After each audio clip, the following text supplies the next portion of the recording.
Banjir Kebumen terkini hingga Selasa tanggal 15 Maret tahun 2022 petang. Banjir masih menggenangi 18 kecamatan dari 25 kecamatan yang ada.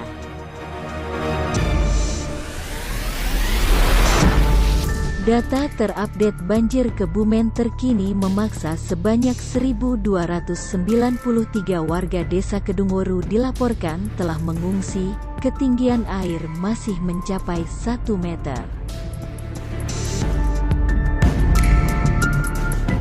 Kecamatan Ayah menjadi wilayah yang paling parah di Kebumen, disusul Kecamatan Rowo Kele, Adimulyo, dan juga Prembun.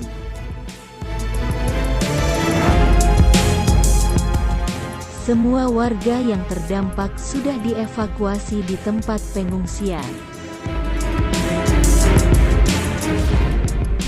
Khusus di Desa Kedungworu setidaknya ada 1.292 pengungsi yang sudah dievakuasi dari desa tersebut. Mereka diungsingkan karena rumahnya terendam air setinggi 1 meter.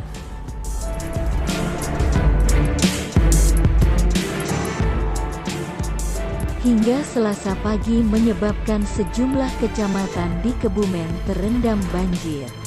Jembatan yang roboh dan ubuh, serta longsor dan pohon tumbang.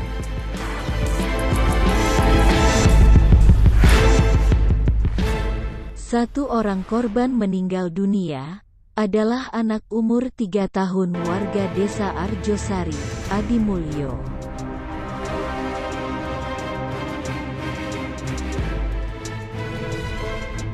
Berdasarkan data BPBD Kebumen setidaknya ada 18 kecamatan dan 51 desa yang terdampak banjir.